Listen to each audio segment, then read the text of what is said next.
नमस्कार, दिल्ली स्पेशल देख रहे हैं आप। मैं हूं आपके साथ साहिल धुलिया। तो बुलेटिन की शुरुआत करते हैं। केंद्र के कृषि कानूनों के खिलाफ सरकार का विरोध और किसानों का समर्थन करने के लिए कांग्रेस सड़क पर उतर आई। किसानों के समर्थन में कांग्रेस के पूर्व अध्यक्ष राहुल गांधी और पार्टी महासचिव प्रियंका गांधी वाड्रा ने राजभवन के बाहर विरोध प्रदर्शन किया। प्रदर्शन के दौरान कांग्रेस के कार्यकर्ता पुलिस से उलझते हुए नजर आए, तो वहीं पुलिस प्रशासन ने भी प्रदर्शन से निपटने के लिए बैरिगेटिंग और आंसू गैस और तमाम जरूरी इंतजाम किए, लेकिन इसकी नौबत ही नहीं आई। राजनिवास के बाहर प्रदर्शन की अगुवाई करते हुए राहुल गांधी ने कहा कि बीजेपी सरकार को कृषि कानूनों को वापस लेना ही होगा। जब तक ये कानून निरस्त नहीं होंगे तब तक कांग्रेस पीछे नहीं हटेगी। ये कानून किसानों की मदद के लिए नहीं है, बल्कि उन्हें खत्म करने के लिए है।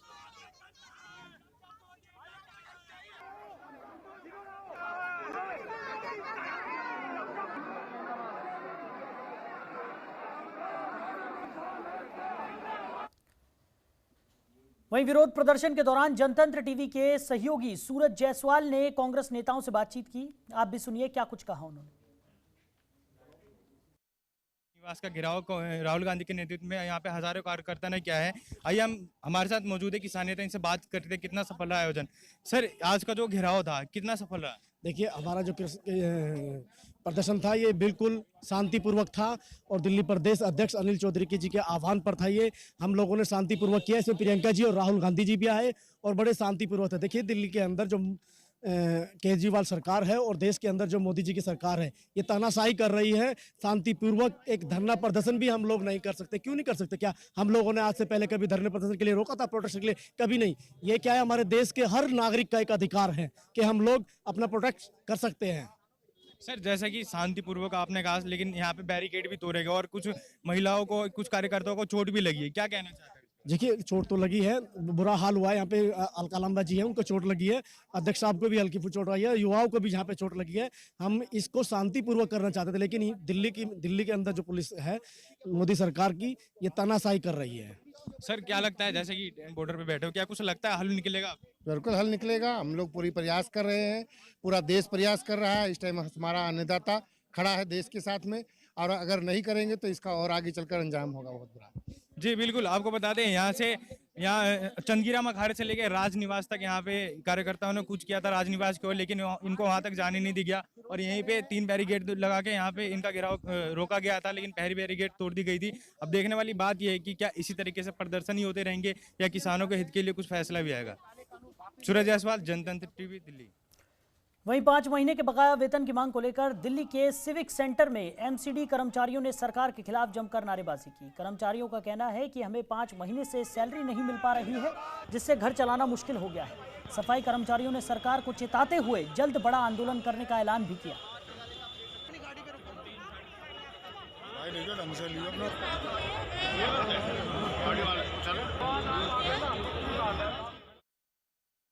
वजह क्या है जी, 5 महीने से हमें तनख्वाह नहीं मिली और जब भी कोई हम धरना प्रदर्शन करते हैं या रोष प्रकट करते हैं तब 1 महीने की तनख्वाह दे देते हैं ये लोग। और 1 महीने की तनख्वाह हमारा 2 दिन के अंदर हम हिसाब किताब कर देते, राशन वाले को देते थे, पानी वाले को देते, बिजली का है, सारा सब कुछ हमारा सिस्टम खत्म हो जाता है। तो क्यों ना ये रेगुलर ही क्यों नहीं कर देते? कितनी दिक्कत हो रही है? दिक्कतें क्या, हमारे बच्चे भूखे मरने को तैयार हो रहे हैं। हम कहाँ तक जाएँ, किसको रोए और कब तक रोए?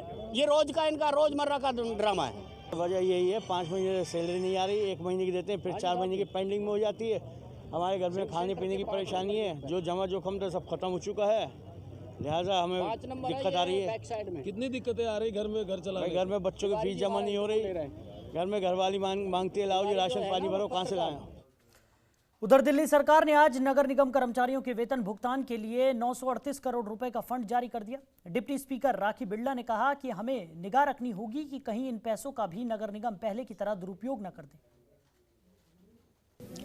एमसीडी और दिल्ली सरकार के बीच में खींचतान जारी है। एमसीडी के कर्मचारी हड़ताल पे हैं, लगातार फंड का रोना है, लेकिन आज दिल्ली सरकार ने 938 करोड़ रुपए का फंड एमसीडी को जारी किया है। इस मुद्दे पे बातचीत करने के लिए हमारे साथ डिप्टी स्पीकर राखी बिरला जी हैं। राखी बिरला जी, ये आपने इतना देर, हुजूर आते आते बड़ी देर कर दी, इतनी देर बाद आपको याद आया? नहीं, इसमें देर तो कहीं से कहीं तक भी नहीं हुई है। दिल्ली सरकार का एमसीडी के ऊपर कोई बकाया नहीं है, कोई देनदारी नहीं है, ठीक। वो जो कर्मचारी काम कर रहे हैं सीधे रूप से, प्रत्यक्ष रूप से जिम्मेदार उनकी तनख्वाह के लिए, उनकी सफा जो है स्वास्थ्य के लिए, उनकी तमाम जो सुविधाएं उनके लिए प्रत्यक्ष रूप से जिम्मेदार है एमसीडी, जो कि पिछले 15 सालों से भाजपा द्वारा चलाई जा रही है। आज उसके अंदर इतना भ्रष्टाचार, इतना करप्शन हो गया कि उसके अंदर काम करने वाले तमाम कर्मचारी आज भूखे मर रहे हैं। आज उनकी आर्थिक स्थिति इतनी चरमरा गई है कि उनको 2 वक्त की रोटी भी नसीब नहीं हो रही है। ऐसे में अरविंद केजरीवाल और आम आदमी पार्टी जो लगातार कहती आई है, हम सिर्फ कहते नहीं, हम लोग कर कर दिखाते हैं कि हम देश और दिल्ली के हर दलित, हर गरीब, हर गुरबा के हित में खड़े हैं। समय आने पर जब उन्हें हमारी जरूरत पड़ेगी, हम अपनी जरूरत, उनकी जरूरत के हिसाब से कंधे से कंधा मिलाकर उनके साथ खड़े हैं। और आज एक बार फिर से आम आदमी पार्टी के मुख्यमंत्री श्री अरविंद केजरीवाल जी ने इस बात को साबित करा कि एमसीडी के प्रति हमारी कोई देनदारी नहीं है, कोई उधारी नहीं है। लेकिन फिर भी हमसे ये देखा नहीं जा रहा कि उनके घर में चूल्हा नहीं जल रहा, उनके बच्चे की एजुकेशन ठीक से नहीं है, घर में कोई शादी है, ब्याह है, भगवान ना करे किसी के घर में कोई मिस हैपनिंग हो जाए तो उसके लिए भी उनके पास पैसा नहीं है, साहूकारों ने पैसा देना बंद कर दिया। तो ऐसे में जब जिस समाज की नुमाइंदगी हम करते हैं, वो समाज के लोग जब हमसे मिलते हैं, अपना दुख बताते हैं, हमारी जिम्मेदारी बनी, हमने माननीय मुख्यमंत्री जी से बात करी और उनका बड़प्पन इसमें रहा। कोई देनदारी नहीं है, लेकिन फिर भी 938 करोड़ रुपए, फिर भी 938 करोड़ रुपए उन्होंने सफाई कर्मचारियों के मैंने आपसे ये पूछा कि बिल्कुल आपने को दिए। उसके लिए मैं माननीय मुख्यमंत्री जी का बहुत बहुत आभार प्रकट करती हूँ, उन्हें धन्यवाद देती हूँ। और साथ में आपके चैनल के माध्यम से एमसीडी को ये कहना चाहती हूँ कि इस पैसे की बंदरबाट मत करिएगा, इस पैसे को भ्रष्टाचार की बलि मत चढ़ाइएगा, इस पैसे को अपने घर भरने के लिए बड़े बड़े ठेकेदारों की आप जो है पेमेंट मत करिएगा। ये पैसा जनता के द्वारा दिया गया टैक्स है, हमने अलग अलग डिपार्टमेंट के अंदर से पैसा बटोरा है, तब जाकर 938 करोड़ रुपए की ये राशि हम अपने सफाई कर्मचारी बहन भाइयों के मानसिक, शारीरिक और आर्थिक विकास के लिए दे रहे हैं, ताकि वो अच्छा खा सके, अच्छा पहन सके और समाज के अंदर उनका अच्छा रहन सहन हो सके। अच्छा राखी जी, आप जानते हैं कि नगर निगम में के चुनाव में अभी 1 साल है और अगर फिर ऐसी स्थिति उत्पन्न हो जाती है कि नगर निगम फिर वेतन नहीं दे पाता है तो स्पेशल पैकेज क्या आप फिर देंगी? देखिए, भविष्य में क्या होगा क्या नहीं होगा ये तो भविष्य पर छोड़ दीजिए, लेकिन एमसीडी में भ्रष्टाचार था, है और रहेगा और हमेशा होता रहेगा। इसका जवाब समय आने पर जनता स्वयं देगी और इस भ्रष्ट भाजपा को इस एमसीडी से उखाड़ फेंकेगी, तब जाकर हमारे सफाई कर्मचारियों का भला हो सकता है, उनका भविष्य सुनहरा हो सकता है। ये थी राखी बिरला जिन्होंने तमाम सवालों का जवाब दिया, लेकिन ये नहीं बताएं कितना देर में अरविंद केजरीवाल ने पैकेज क्यों दिया और क्या अगर भविष्य में भी इस तरह की संकट उत्पन्न होता है तो क्या दिल्ली सरकार का क्या रुख होगा। कैमरामैन मनीष के साथ अखिलेश मिश्र, जनतंत्र टीवी, दिल्ली। वहीं मयूर विहार के प्रतिभा विद्यालय में राशन किट का वितरण किया गया। समारोह में मुख्य अतिथि के रूप में शामिल हुए भाजपा प्रदेश अध्यक्ष आदेश गुप्ता ने कहा कि दिल्ली में तीनों निगमों की तरफ से 10 लाख से भी ज्यादा छात्रों को राशन किट मुहैया कराई जाएगी। आदेश गुप्ता ने आम आदमी पार्टी पर हमला बोलते हुए कहा कि शिक्षा का ढिंडोरा पीटने वाले उप मुख्यमंत्री मनीष सिसोदिया को मैं निमंत्रण देता हूं कि वो मयूर विहार के इस स्कूल में आए और देखें कि निगम के स्कूल भी किसी से कम नहीं है। यहाँ सम्राट क्लास भी है, भव्य इमारत भी है, बच्चों के खेलकूद के लिए ओपन जिम भी है। समारोह आयोजन किया है मेरे भाइयों, हर गरीब बच्चों को जो बच्चों को मिलती है वो वहाँ किसानों के बच्चों को भी। वहीं देश में बनने वाले भव्य राम मंदिर निर्माण के लिए वीएचपी ने विधिवत धन संग्रह अभियान का शुभारंभ कर दिया। राम मंदिर निर्माण के लिए वीएचपी को सबसे पहला दान देश के राष्ट्रपति रामनाथ कोविंद से मिला। इसके साथ ही देश भर से वीएचपी इस अभियान को आगे बढ़ाएगी और घर घर जाकर लोगों से राम मंदिर निर्माण को लेकर सहयोग राशि के लिए आग्रह करेगी। इस जन अभियान को लेकर वीएचपी के कार्यकारी अध्यक्ष आलोक कुमार ने कहा कि राम मंदिर के लिए उन्हें भरपूर समर्थन मिल रहा है। 19 करोड़ लोगों तक विश्व हिंदू परिषद के लोग इस अभियान में सहयोग मांगेंगे।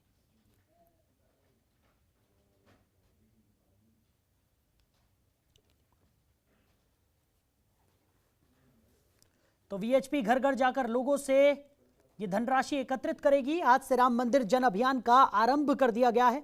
मंदिर निर्माण के लिए राष्ट्रपति ने सबसे पहले दान की राशि दी, तो वीएचपी अब घर घर जाकर मंदिर बनाने के लिए लोगों से उनका सहयोग लेगी। तो मंदिर निर्माण के लिए कई जगहों से आज धनराशियां प्राप्त हुई हैं। वहीं वीएचपी के जो लोग हैं वो अब लोगों से जुड़ेंगे, और मंदिर के लिए सहायता राशि प्राप्त करेंगे।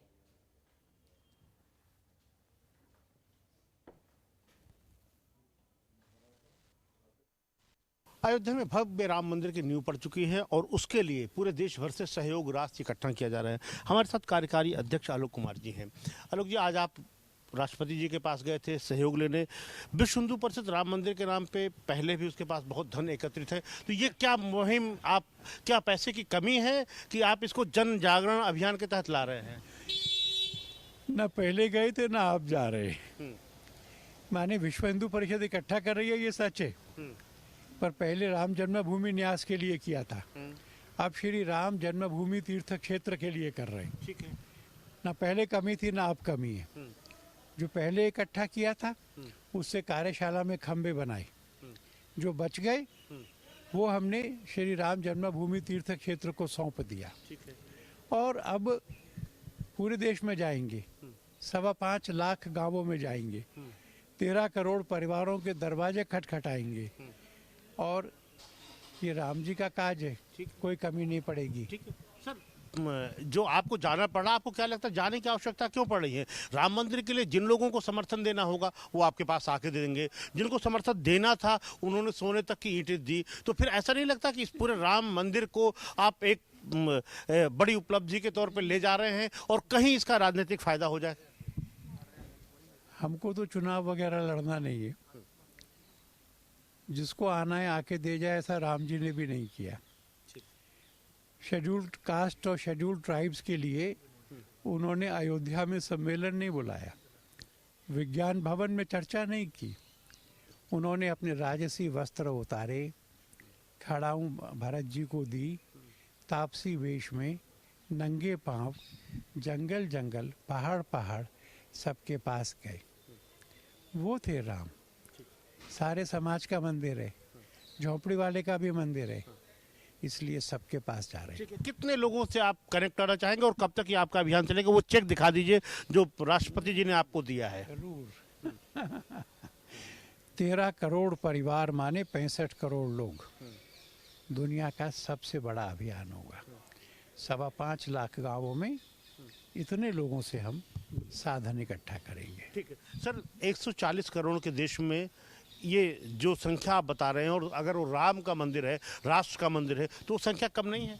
हमारी ताकत होती तो ज़्यादा करते, जितनी सामर्थ्य है उतना कर पाएंगे। अच्छा, कब तक ये पूरा कर लेंगे सर अपना कार्य? 27 फरवरी तक आपका अभियान चलेगा इसमें, और इसमें आपको नहीं लगता कोई अड़चन आने वाली है? काहे की अड़चन?